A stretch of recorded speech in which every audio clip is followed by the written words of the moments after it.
The city was still humming when Bradley Whitford stumbled out of the black Mercedes, the collar of his shirt undone, a faint trace of Harper Vale's perfume clinging to him like guilt that refused to wash away. Manhattan's skyline shimmered behind him, a perfect picture of success. He had spent the entire night at the Ritz-Carlton penthouse suite, drowning in champagne, ego, and the soft lies of a woman who told him exactly what he wanted to hear. To him, it was just another night. To Lena Whitford, his wife of 6 years, it was the night that broke something no one had seen but everyone would feel. Bradley pushed open the door of their Park Avenue condo, ready to rehearse some half-hearted excuse about late meetings and urgent investors. He expected Lena to be sitting on the sofa, curled up with her Kindle, waiting for him the way she always did, quietly, patiently, painfully loyal. But the condo was silent, too silent. The lights were off. The faint scent of lavender, Lena's favorite, was gone. The hum of the dishwasher she usually ran before bed was absent. Even the framed sketches she had lovingly placed on the wall had vanished, leaving pale rectangles behind like ghosts of a life erased. "Lena?" he called, laughing under his breath, assuming she was giving him one of her rare moments of stubbornness. "Come on, babe, don't be dramatic." His voice echoed back at him, empty, unfamiliar. He walked into the kitchen, expecting at least a note accusing him of something he could deny. But instead, on the marble counter, placed deliberately beside the Mont Blanc pen he had given her on their first anniversary, was a single envelope. His name. Her handwriting. Nothing else. He opened it with a smirk that froze halfway through. Inside, there wasn't rage. There wasn't pleading. There wasn't pain. There was only a single sentence. "I deserve a life you can no longer give, so I'm taking mine back."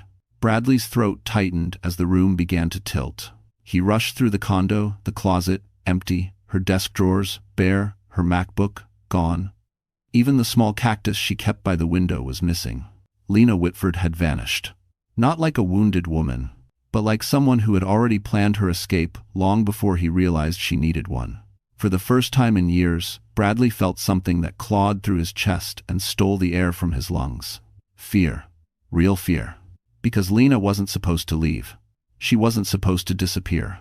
And she definitely wasn't supposed to be strong enough to walk away from him. But she had. And by the time he understood what that meant, it was already far, far too late. For years, Bradley Whitford believed his life was unshakable. The luxury condo, the tailored suits, the Park Avenue office with a view of the Manhattan skyline, everything about him screamed control, power, permanence. And at the center of that illusion stood Lena Whitford, the quiet architect he'd molded into the perfect accessory. Someone who would never leave. Someone who didn't fight back. Someone he could always return to, no matter what lies he fed her. So when he stepped deeper into the empty condo that morning, his mind refused to accept what his eyes were seeing. Her sketchbooks gone. Her favorite mug with the tiny blue chip on the rim gone. Her winter coat, the one he always complained was too cheap-looking, gone. But the worst part wasn't the emptiness. It was how clean it all looked. How meticulously planned. This wasn't rage. This wasn't impulse. This was strategy. And Bradley had no idea Lena possessed strategy. He marched into the bedroom, yanking open the drawers.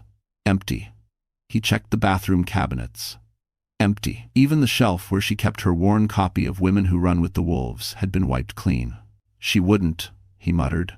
She couldn't. But she did. A cold spike of panic stabbed through him. He pulled out his phone, dialing her number, straight to voicemail. He called again. Voicemail. Again. Voicemail. The illusion was cracking faster than he could glue it together. Then something twisted even deeper in his gut, the realization that he didn't just lose his wife. He lost his audience. Lena had been the quiet proof that he was the kind of man who deserved loyalty, who inspired trust, who built stability. Without her, what was he? A man who cheated, a man who lied, a man who couldn't keep the one person who ever truly believed in him. His breath grew uneven as he stumbled toward her desk, her temporary workspace wedged near the window. She always sat there late at night drafting designs, even after long days of being dismissed by him. On the desk lay only one thing he hadn't noticed earlier, a key. Her house key, left behind like a gravestone. Bradley stared at it, the truth sinking into him like water flooding a sinking ship. Lena wasn't coming back. And for the first time in his carefully curated life, he wasn't the one in control anymore. Long before the empty condo and the haunting silence, the cracks in Lena Whitford's marriage had been forming quietly, too quietly for anyone but her to notice.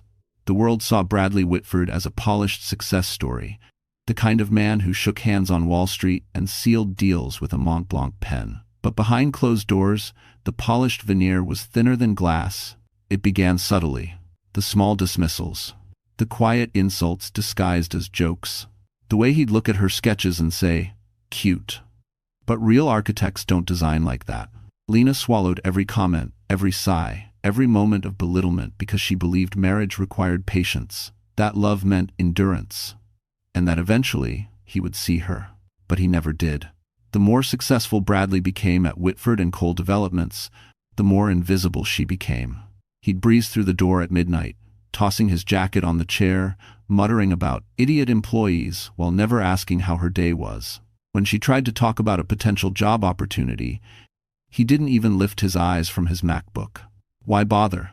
You're better off staying where you are. My contacts got you that job anyway." Except they didn't. Lena had earned everything she had, just not in his eyes. Then came the nights out. The vague explanations. The shift in his scent, once familiar, now tainted with a perfume that wasn't hers. The late meetings that never ended. The weekends with clients. She knew. Long before she had proof, she knew. But the final blow wasn't the perfume, or the lies, or the loneliness.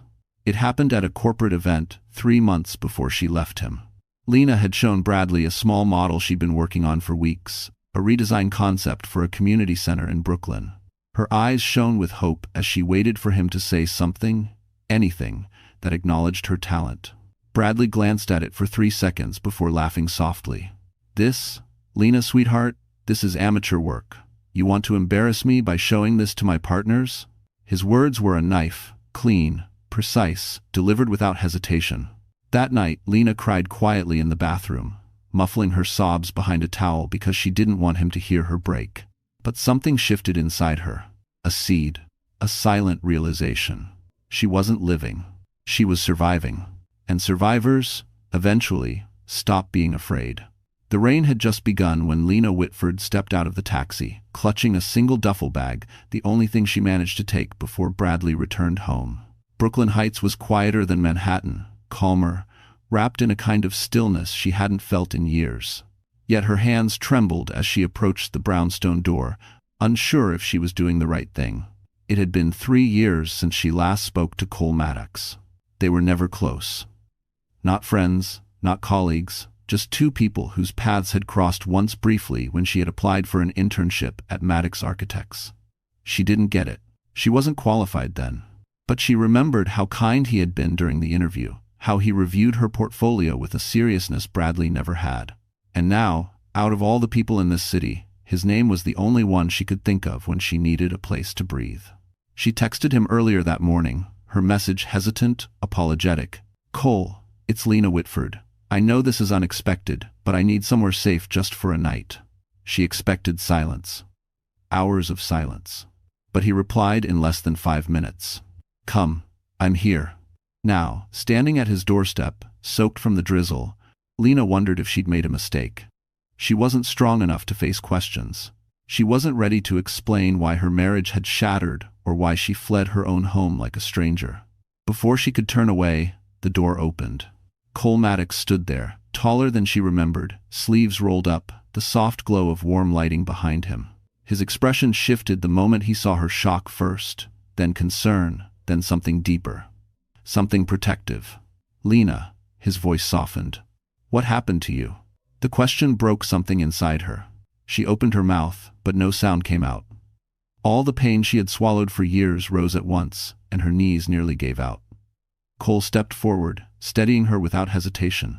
"Hey, you're safe now," he murmured. "Come in. Whatever this is, you're not facing it alone." The warmth of his home, the quiet hum of a kettle on the stove, the faint scent of cedarwood, it felt like stepping into a world where pain didn't have claws. For the first time in a long time, Lena allowed herself to breathe. And yet she had no idea. Cole's role in her life was about to become far more significant than she ever imagined. The guest room in Cole Maddox's brownstone was small, quiet, and warm, everything Lena Whitford's life hadn't been for a very long time. A soft lamp glowed on the nightstand, illuminating the freshly made bed and a folded blanket that was far too plush to belong to a guest room. Cole had set everything up before she even arrived, as if he sensed she was holding herself together by the thinnest thread. Lena stood in the doorway, her duffel bag slipping from her shoulder. "This is too much," she whispered. "I won't stay long." Cole leaned against the frame, arms crossed, voice steady. "You'll stay as long as you need. That's not up for negotiation." His certainty startled her. No one had ever defended her needs, not even herself. For years, Bradley controlled every detail of her life, the budget, the schedules, even her friendships. She had forgotten what it felt like to make a choice without fear of someone's reaction. Now, in this quiet room, the air felt different. Safer. Still, her thoughts spiraled. What if Bradley tracked her?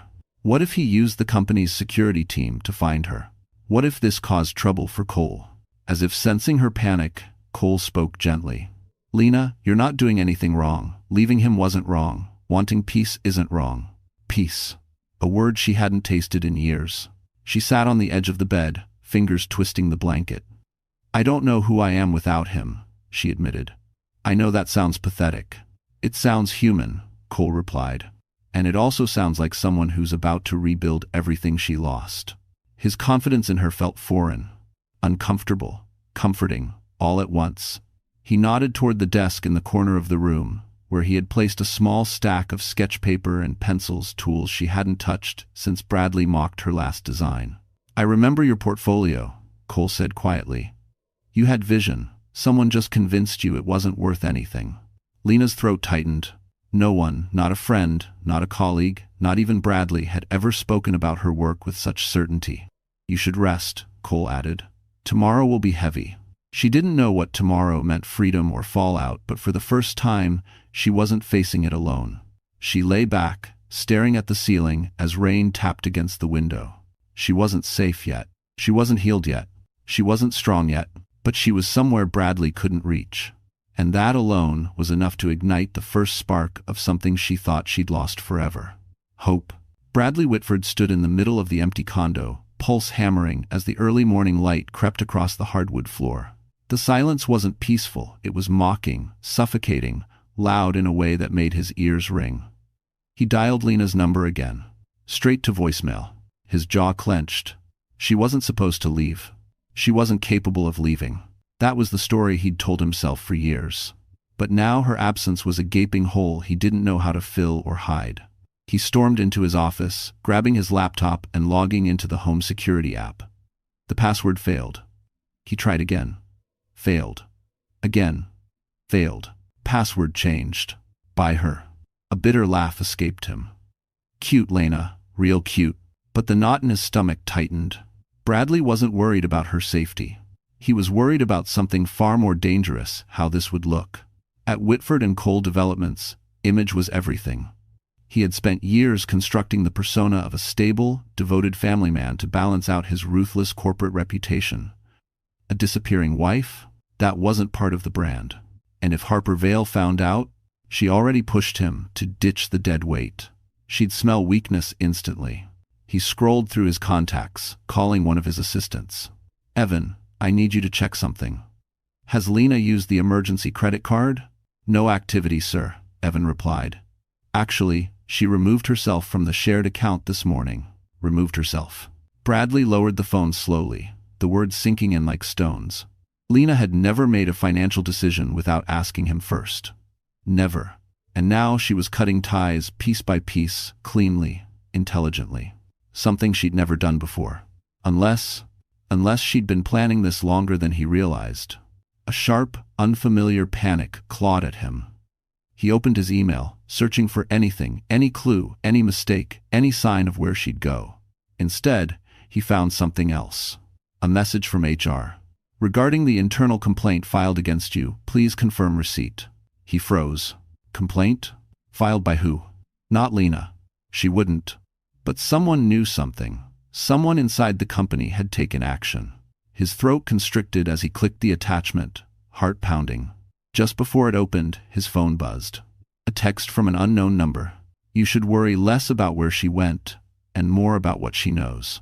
Bradley felt the blood drain from his face. Someone else was involved. Someone who wanted him afraid. The next morning, Lena sat inside a small Starbucks tucked between two brownstones in Brooklyn Heights, hands wrapped tightly around a paper cup she'd barely sipped from. The world outside moved effortlessly. Dog walkers, joggers, couples chatting over breakfast. Normal lives. Lives that didn't feel like they were collapsing. Her own chest felt hollow, as if everything inside her had been scooped out. She had slept, but restlessly. Every time she drifted off, she jolted awake with the same fear. What if Bradley finds me? What if he shows up at the door? What if Cole regrets helping me? Her phone buzzed. She flinched. A message from an unknown number. You're doing the right thing. Keep going. She swallowed hard. Another message? Another person watching her life crumble from the outside? Her pulse quickened as she shoved the phone into her coat pocket. She didn't need more uncertainty. She needed something solid, anything to anchor her. She reached for the book she had grabbed on impulse near the doorway, a worn paperback titled Women Who Run with the Wolves. She'd seen it on display before, but never thought to read it. Today, for reasons she couldn't explain, she bought it. Her hands trembled as she flipped through the pages, stopping at a highlighted sentence. A woman must nurture her instincts, or she will starve. Something inside her broke quietly, painfully. A tear slid down her cheek, then another. She didn't sob, she didn't wail. She simply unraveled. The kind of unraveling that only happens when someone has held themselves together for far too long. Her breath hitched. A barista noticed her shaking and approached gently. Are you okay, ma'am? Lena nodded quickly, wiping her face. I'm fine, just rough morning. The barista gave her a sympathetic smile and walked away, leaving Lena with her unraveling. She closed the book and pressed her forehead against her hands. I can't do this, she whispered. I don't know how to start over. End quote. But the moment the words escaped her lips, she felt someone pull the empty chair across from her. She looked up, eyes red, breath uneven. Cole Maddox sat down, setting a fresh cup of coffee in front of her. You don't have to know how, he said softly. You just need someone to remind you that you can. Her throat tightened as he leaned forward, gaze steady. And Lena, you can. For the first time that day, she believed him, even if only for a second. As Cole walked Lena back toward his brownstone, the morning sun filtered through the narrow Brooklyn streets, casting soft gold on the wet pavement. The world looked calmer than she felt. Her heartbeat hadn't settled since the Starbucks incident, crying in front of strangers, receiving messages from unknown numbers, and now feeling as if eyes were trailing her everywhere she went.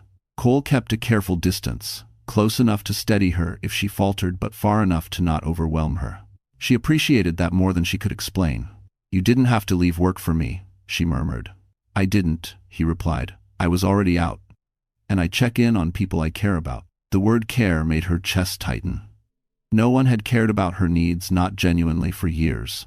When they reached the brownstone, Cole unlocked the door while Lena wiped her palms on her jeans, trying to calm the unease creeping up her spine. Something felt wrong, like a presence she couldn't see but could sense hovering nearby. They stepped inside. Cole walked toward the kitchen. I'll make lunch. You can rest upstairs. Lena nodded and headed toward the staircase, but froze. The front doormat was slightly crooked. She hadn't noticed it when they left.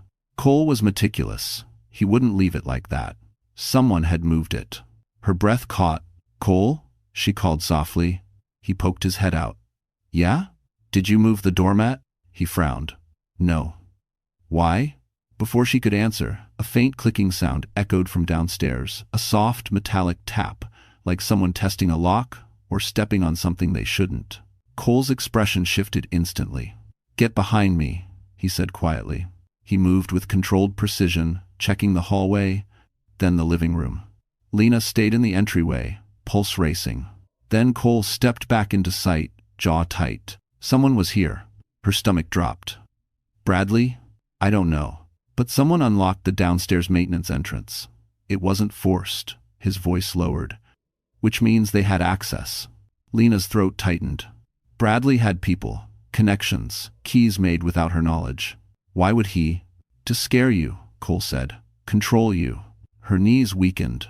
All the progress she'd made this morning felt like it shattered in seconds. Cole stepped closer, steady, firm. "You're not going back there. Not now, not ever." End quote. But before she could respond, her phone buzzed. Another unknown number. This time, the message read, "You can hide in Brooklyn, Lena. But you know I always find what's mine." Her breath stopped cold. Bradley Whitford sat in the back of a black SUV cruising down Park Avenue, fingers drumming violently against the leather seat.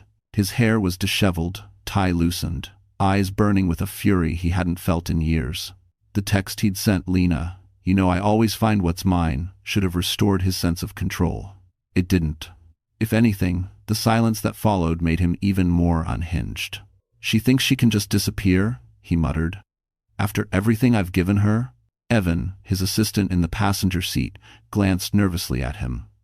"Sir, tracking her isn't exactly legal. The board will thank me when this embarrassment is handled," Bradley snapped. "Find out who she's with." Someone helped her leave.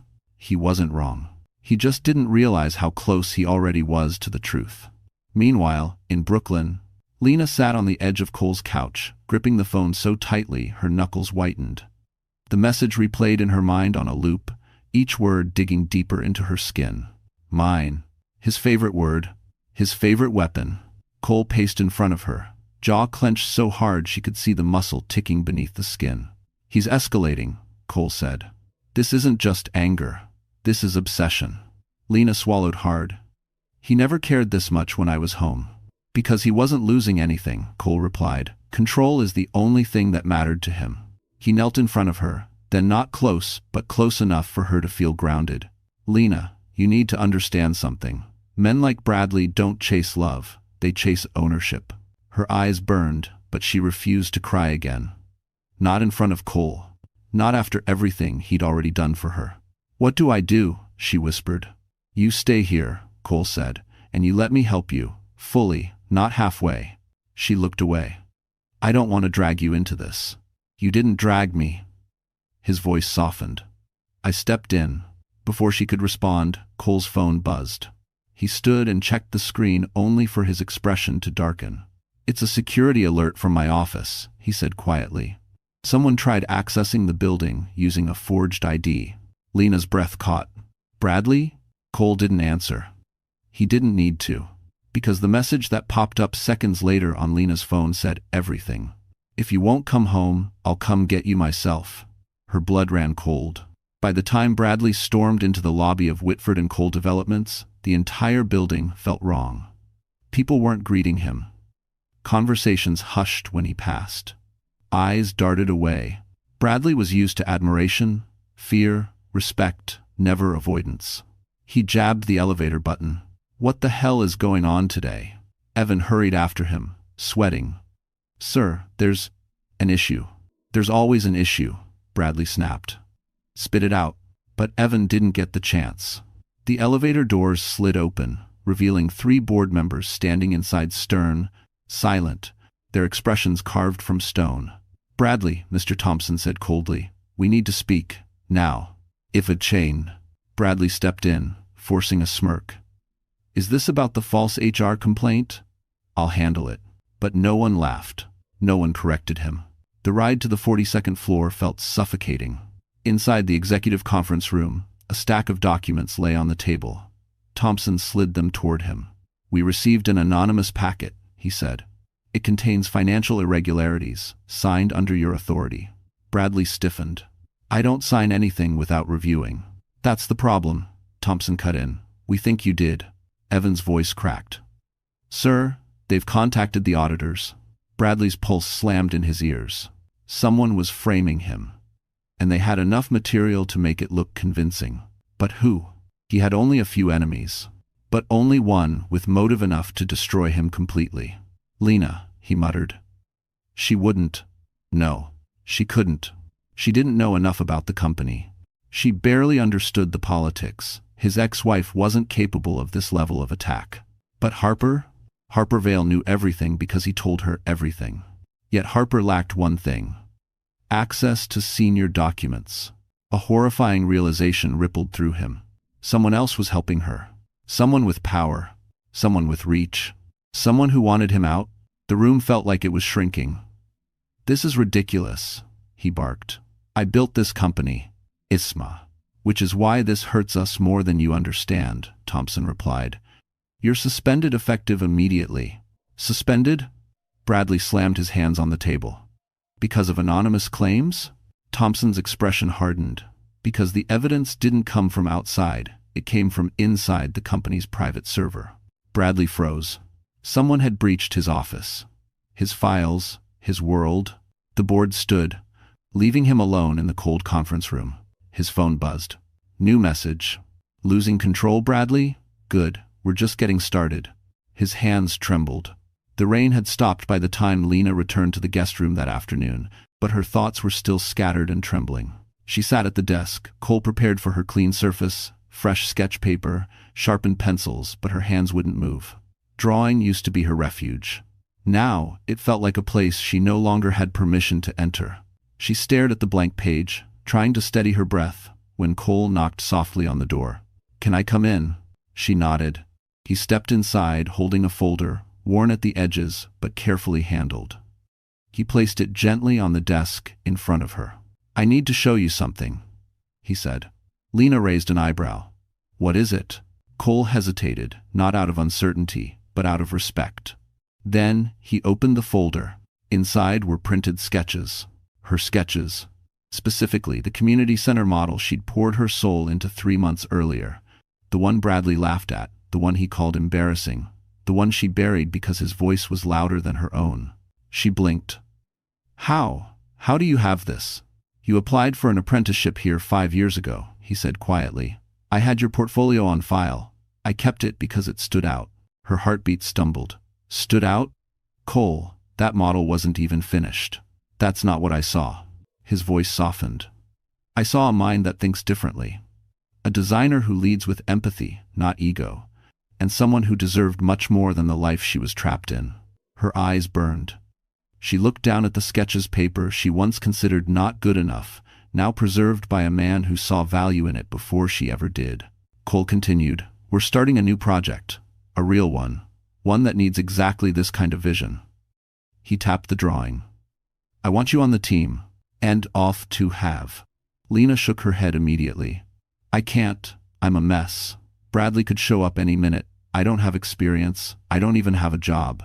"You have talent," Cole said, "and a chance. Let me give you both." She swallowed, throat tight. Why help me this much?" Cole met her eyes, steady, grounded, sincere. "Because someone once helped me when my world was falling apart. And because Lena," he drew a breath, "you deserve to be seen." They sove.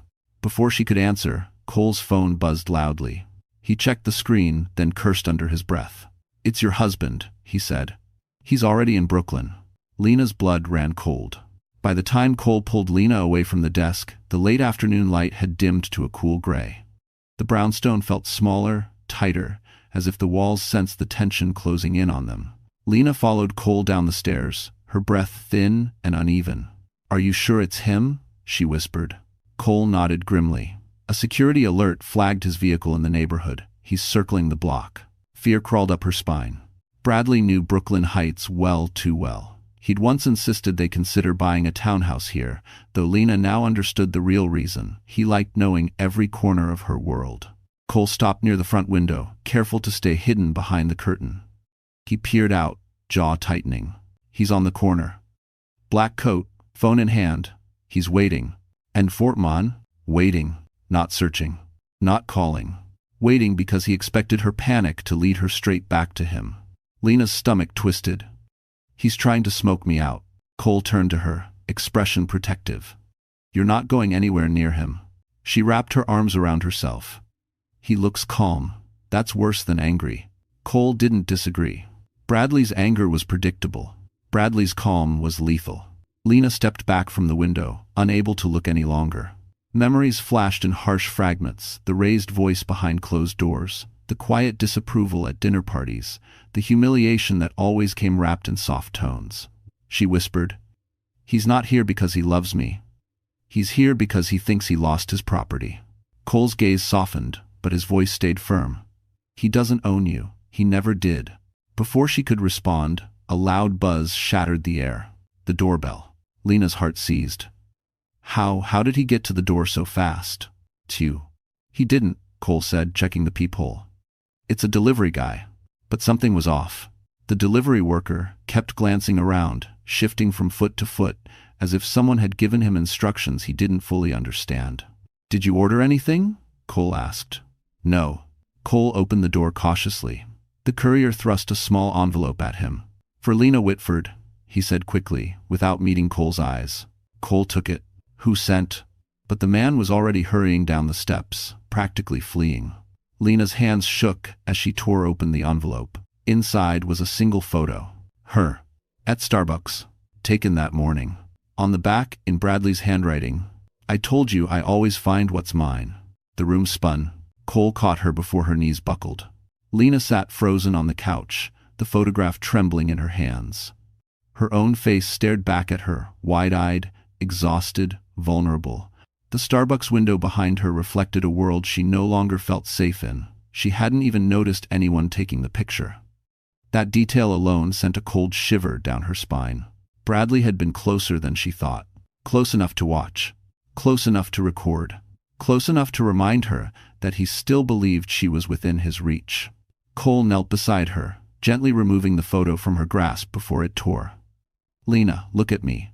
This isn't your fault. Her voice cracked. He's watching me. What if he's watching us now? Cole didn't dismiss the fear, not like Bradley used to. Instead, he glanced around the room, scanning each window, each shadow. I'm calling a security team, he said. This stops today. But before he could stand, Lena grabbed his wrist. No. If you escalate, he'll get worse. Cole exhaled sharply, frustrated but controlled. He's already worse. She knew he was right. But a lifetime of surviving Bradley had trained her to minimize danger rather than confront it. Her instinct wasn't to fight, it was to vanish, to shrink, to apologize until the storm passed. But storms never passed around Bradley. They only grew. Cole sat down beside her. There's something I need to tell you. His tone had shifted softer, heavier. Lena wiped her eyes. What is it? He hesitated. The forged ID someone used to access my office. It wasn't random. Whoever did it knew exactly where sensitive documents were stored. They accessed the archive room. Lena's stomach dropped. What documents? Old procurement contracts, Cole said. Ones involving your husband. She blinked. Why would Bradley break into your office for that? That's the part that doesn't make sense. Cole leaned forward. Because those documents, those contracts, weren't placed there originally. Someone moved them. Moved them? She whispered. Cole nodded slowly. Lena. Someone is helping him. Or helping you. I can't tell which. Her pulse pounded. Another player in this nightmare. Another shadow in the dark. Before she could process it, her phone buzzed again. She didn't want to look. She didn't want to breathe. But she forced herself. It wasn't Bradley. It was a different number. This time, the message said, he isn't your only enemy. Be careful who offers you help. Lena's heart slammed in her chest. Cole frowned. What does it say? She looked up at him, voice barely a whisper. Someone else is watching us. The warning message echoed in Lena's mind, long after the phone dimmed. He isn't your only enemy. Be careful who offers you help. Her breath trembled. Another threat? Another watcher? Or someone trying to save her? Cole took the phone gently from her hand, scanning the message with a hardened expression. Lena, this isn't random. Someone knows exactly what Bradley is doing, and they're close enough to follow his steps. But why warn me? She whispered. Because whoever it is, Cole said, they don't trust either of us. Before she could respond, the doorbell rang again. A chill raced down her spine. Not Bradley, not this soon. But Cole moved toward the door with caution, checking the peephole before unlocking it. It's a woman, he murmured. Alone. He opened the door, just a crack. Standing on the doorstep, windblown and tense, was Megan Hartley, Lena's oldest friend, someone she hadn't seen in nearly a year. Someone Bradley had slowly pushed out of her life by convincing her Megan was a bad influence. Megan stepped inside before Lena could react, eyes blazing with urgency. Lena, thank God, I've been looking for you for 2 days. Lena's heart twisted. Megan? How did you even know I left? Because, Megan said, Bradley sent people to my apartment yesterday. They questioned my neighbors. They asked if you were hiding with me. Her voice shook. Lena? He's escalating in ways you don't understand. Cole's posture stiffened. Why didn't you go to the police? I did, Megan snapped. But men like Bradley know how to bend the story. He told them he was concerned about his mentally unstable wife. Lena felt the air leave her lungs. He said that? Over and over, Megan said. He's setting the narrative in case anything happens to you. Does know. Cole exchanged a grim look with Lena. Bradley was building a defense before committing an offense. Megan stepped closer, lowering her voice. Lena, there's something else, something you need to know. Her hands trembled as she slipped a USB drive from her coat pocket. This is from someone inside Bradley's company. They didn't give a name, just said you needed it before Bradley destroyed it. She pressed it into Lena's palm. They said it proves he's been hiding things for years. And 73. Cole's eyes narrowed. Who gave you this? Megan swallowed. I don't know. But they were terrified. They said helping you could get them fired, or worse. Lena stared at the USB, pulse racing. A second ally? A second enemy? Or both? Before she could speak, Cole's phone vibrated. He looked at the screen, then at Lena. It's Bradley. Lena froze. Cole stared at the screen for a long, tense second before turning it toward Lena. Bradley Whitford, incoming call. The name alone made her pulse spike. Her throat tightened, breath thinning. For years she had answered every call out of duty, out of fear, out of the hope that he might someday soften. But now, standing in Cole's living room with Megan nearby and a USB drive burning a hole in her palm, something inside her shifted. She didn't reach for the phone. Cole answered it instead. Bradley, he said, voice calm but edged. This isn't a good time. One ovation, he said, brazzed. On the other side, Bradley's voice came sharp, cold, and steady, his dangerous tone. Put my wife on the phone. Now. Cole didn't flinch. She's not your property. There was a long pause, then a dark, humorless laugh. Cole Maddox, Bradley said slowly, you really think you understand what's happening here? I understand you've crossed the line, Cole replied. No, Bradley snapped. She crossed it when she walked out on me. You have no idea what she's capable of. End quote. Lena felt her stomach twist. Bradley had always weaponized her silence, used it as evidence she was weak. Hearing him twist reality again made her fists clench. Cole kept his voice steady. What I know is this, she's safe. And she's not coming back. Silence. A dangerous silence. Then Bradley spoke again, lower than before. She will come back. One way or another. I'm giving her a chance to make this easy. Lena felt her knees weaken. That wasn't a threat. That was a promise of escalation. Megan stepped closer, whispering, hang up, don't give him space. But before Cole could end the call, Bradley added, you think you're protecting her? You're not. She's ruined more than you know. And when everything collapses, she'll have no one left to hide behind. Cole's jaw tightened. We're done here. He ended the call. Lena stood still, trembling not from fear, but from something sharper, hotter. Anger. Bradley had humiliated her privately for years, but now he wanted to destroy her publicly. He wanted to drag her down before she had the chance to rebuild. She lifted her chin, breath shaking. I'm not running anymore. Cole and Megan exchanged a look, surprised, relieved, worried, but Lena didn't waver. He wants a fight? She whispered. Then, for the first time in my life, I won't back down. But then Megan added quietly, Lena, you haven't even seen what's on that USB. Lena froze. The living room felt heavier than the gray sky pressing against the windows. Lena sat beside Cole and Megan at the dining table, the small black USB drive lying between them like an unexploded grenade. No one touched it at first. No one wanted to be the one to ignite whatever truths were waiting. Finally, Cole exhaled and slid his laptop toward Lena. You should be the one to open it. Her fingers hovered above the keyboard. This tiny device could contain anything, evidence, lies, traps, but doing nothing had never saved her before. She inserted the USB. A single folder appeared. Whitford Confidential. Do not distribute. Megan muttered, okay, that's subtle. Lena clicked the folder. Inside were dozens of scanned documents, emails, financial records, files stamped with Bradley's signature. Cole leaned over her shoulder, eyes narrowing as he recognized several of the contracts. "These are procurement deals from my firm," he said. "Years old. How did someone inside his company get these?" Lena scrolled, confusion tightening her throat.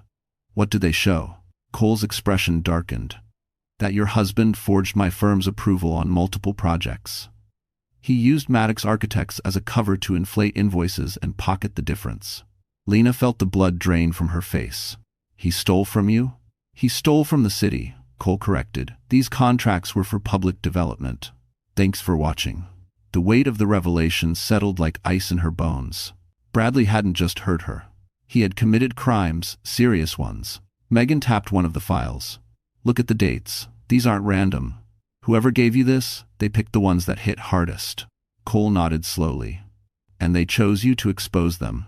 This wasn't meant for the police. It was meant to destroy him from the inside out." Lena stared at the screen as a new, terrifying thought surfaced. "Whoever sent this knows Bradley's weaknesses," she whispered. "Knows his secrets. Knows I'd be the one person capable of bringing him down." Cole met her gaze. "This is leverage, Lena. Dangerous leverage." Before she could respond, the laptop froze. A red notification flashed. "Remote login attempted. File access being tracked." Cole cursed. "Someone is trying to see what we just opened." Megan grabbed Lena's arm.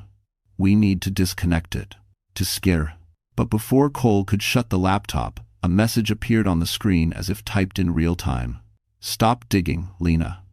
You're in over your head." Her breath caught. Cole slammed the laptop shut. "Someone knows exactly where you are," he said. Lena's pulse hammered. The moment Cole slammed the laptop shut, the room fell into a suffocating silence. The red afterglow of the warning message seemed burned into Lena's vision. "Stop digging, Lena. You're in over your head." Her hands trembled uncontrollably. "Someone is tracking us. Someone who had access to those files." Megan paced the living room, running a hand through her hair. "This isn't Bradley. He's too arrogant to hide behind anonymous messages." Cole nodded. "Agreed. Bradley threatens openly. He tapped the laptop. This is someone smarter." Lena swallowed hard. "Someone inside his company." Cole froze mid-step. Slowly, a realization began to take shape on his face. Dark, sharp, unsettling. "Harper Vale." Megan blinked. "His assistant?" "No," Lena said quietly. "His mistress." Cole's jaw tightened. "Harper has access to company networks. She has Bradley's passwords. She's ambitious, manipulative, and she's been climbing faster than anyone else at Whitford and Cole Developments." Megan exhaled. "So she's the one feeding you evidence?" "Not to help," Cole said. "To use Lena as a weapon. If Bradley falls, Harper gets the power vacuum." Lena felt sick. "She's using me to destroy him. And to protect herself," Cole added. "If this scandal explodes, she'll make sure Bradley takes the fall alone." Megan stopped pacing. "So the real question is, what does she want now?" Before anyone could answer, Cole's security system beeped sharply. "Motion alert back entrance." Cole's eyes snapped to the monitor. He rushed to the hallway screen, tapping it open. A shadow moved behind the brownstone. Not near the door. Not testing a lock. Someone was planting something. "Zoom in," Megan said. Cole did. And there he was, Bradley Whitford, kneeling near the back corner of the house, slipping a small metallic device beneath the siding. Lena's blood turned to ice. "What is that?" she whispered. Cole's face hardened. "A tracker. He's trying to mark the house." Megan cursed under her breath. "He's completely unhinged." But Cole wasn't looking at the tracker anymore. His attention locked on Bradley's movements as he stood up, pulled out his phone, and typed something with eerie calm. Seconds later, Lena's phone buzzed. A new message. "Last chance. Come out, or I come in." Cole grabbed his keys. "We're leaving. Now." Lena's breath shook, but something inside her steadied. She wasn't running from Bradley anymore. She was running toward the truth. Cole drove fast but controlled, weaving through Brooklyn streets as the evening light dimmed into a deep amber. Lena sat in the passenger seat, gripping her seatbelt with white knuckles, while Megan kept glancing behind them, ensuring no one followed. "What if Bradley put a tracker on my phone?" Lena whispered. "He didn't," Cole said. "I checked earlier. Whatever he planted at the house was his only method. We left before it activated. If he wanted, doesn't." But Lena couldn't shake the feeling that someone else, someone quieter, more calculating, was tracking them in ways Bradley never could. They reached Cole's office building, where security cameras covered every inch of the perimeter. Cole parked in the underground lot, ushering them quickly inside. The elevator doors closed, and only then did Lena feel her lungs expand again. When they stepped into Cole's private office, the city lights glimmered across the skyline. It should have felt safe. It didn't. Lena placed the USB on the table between them. "There's something we're missing. Those files weren't meant to protect me. They were meant to weaponize me." Megan nodded. "Harper isn't smart enough to orchestrate all of this alone." Cole paced slowly, deep in thought. "No. Someone else is pulling the strings. Someone with access to both Bradley's world and mine." Lena frowned. "Wait, you think Harper has a partner?" Cole didn't answer. Instead, he typed a command into his computer, pulling up a log of recent access attempts on his office servers. "There," he said, pointing. "The breach originated from a secure IP address inside the company. Not Harper's. Someone higher." Megan leaned over his shoulder. "Who has that kind of clearance?" Cole's jaw tightened. "Only senior executives." Lena felt a rush of dread. "Someone close to Bradley?" "Close enough to betray him," Cole said. "And close enough to know how dangerous he is." Before they could analyze further, Cole clicked open one last file, a hidden message embedded inside the USB. A single line appeared. "If she exposes him, we all go down. Protect the asset." Lena's voice wavered. "Asset? Me?" Megan's face went pale. "Someone inside his company needs you alive because you're their shield." Then Cole froze, eyes locked on the metadata of the message. Not Harper, not an assistant, not a tech. A name appeared. A name none of them expected. Cole whispered, "Oh my God, it's from his partner, the co-owner." Lena's heart slammed. "You mean Whitford and Cole?" Cole nodded slowly. "Yes, Cole, but not me." Cole's face drained of color as he stared at the name glowing on the screen. Not Harper. Not a junior executive. Not a tech specialist hiding behind anonymity. The signature embedded in the metadata belonged to Nathan Cole. Lena blinked. "Wait, Cole, isn't that—" "My brother," Cole said quietly. "My older brother." Megan gasped. Lena's breath caught. Nathan Cole, the silent partner, the investor behind half the firm's early projects, the man who never appeared in photographs and rarely attended board meetings. A ghost in expensive suits. A name whispered more than spoken. "He's been funding Whitford and Cole developments for years," Cole continued. "I knew he invested, but not that he was tied to Bradley at this level." In 14. Lena swallowed hard. "So he's the one helping Harper?" "No," Cole corrected. "He's the one Harper answers to." A chill rippled through the room. Cole clicked deeper into the hidden directory. Documents unfolded, emails between Nathan and Harper, encrypted messages discussing leverage, vulnerability, exposure. Megan leaned forward. This wasn't about helping Lena escape. This was about weakening Bradley. "And using Lena," Cole added grimly, "as the pressure point. If I do now." Lena stared at the screen, voice barely audible. "But why me?" Cole exhaled slowly. "Because you're the only person Bradley underestimates, the only one he wouldn't expect to hold evidence capable of destroying him." Megan shook her head. "But Nathan? What does he gain?" Cole hesitated.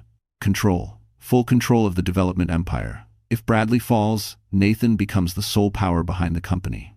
Lena felt nauseous. "So I'm a pawn." "You were," Cole said firmly. "Until now." "I'm a thing." Before Lena could respond, Cole's desk phone rang. The room tensed. He answered. "This is Cole." A calm, collected voice filled the speaker, velvet smooth, unnervingly polite. "Little brother," the voice said, "I hear you found my gift." Cole stiffened. "Nathan."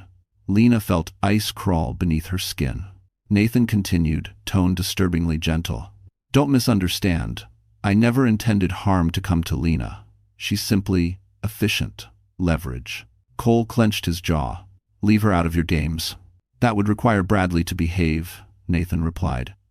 "And given his current emotional volatility, I doubt he's capable." Lena stepped closer to the phone. "What do you want from me?" A small pause then. "To make a choice. I can end Bradley's reach tonight, wipe him from the board, but I need something from you in return." Cole's eyes widened. "Lena, don't." Nathan's voice darkened. "Your silence, permanently. Walk away from exposing the contracts, and Bradley disappears from your life forever." Lena felt her world tilt. Lena stood in Cole's office, staring at the speakerphone as Nathan Cole's offer settled over her like thick smoke. "Stay silent, and Bradley disappears. Expose him, and you ignite a war with consequences none of them could predict." For a moment, the room felt unbearably small. Megan held her breath. Cole shook his head fiercely at her, begging her not to accept. But Lena had spent years with her voice buried under Bradley's control. She wasn't going back to silence, not for Nathan, not for Bradley, not for anyone. She leaned toward the phone. "Thank you for the offer," she said softly, steadying her breath. "But I'm done being used." Nathan's exhale crackled through the speaker. "You're choosing chaos." "No," Lena replied. "I'm choosing truth." And she ended the call. Cole stared at her, half terrified, half in awe. "This decision, it changes everything." "I know," Lena whispered. "That's why I made it." The gala, 1 week later, the ballroom at the Plaza Hotel shimmered with gold light, glittering gowns, and polished marble. Whitford and Cole Developments was holding its annual charity gala, though the tension in the air buzzed hotter than the chandeliers. Whispers spread through the room like wildfire. "Isn't that Lena Whitford? I heard she left him. Two-maker. Why is she here with Cole Maddox?" Lena walked in beside Cole, confidence steady for the first time in years. Her simple black gown flowed behind her like a quiet declaration. She was no longer the woman Bradley controlled. At the front of the room, Bradley stood pale and stiff, flanked by lawyers. Auditors surrounded the board. Cameras were everywhere. And then the announcement came. Due to ongoing investigations into financial misconduct, Bradley Whitford has been removed from his position, effective immediately. A collective gasp rippled. Bradley's world shattered in public exactly the way he once shattered hers in private. His eyes found Lena across the room, rage twisting his face. "You did this," he spat, lunging forward. Security held him back. Lena stepped closer, not afraid anymore. "No, Bradley," she said softly. "Your actions did this." The room erupted in murmurs, cameras flashing. Cole placed a protective hand on her back, grounding her.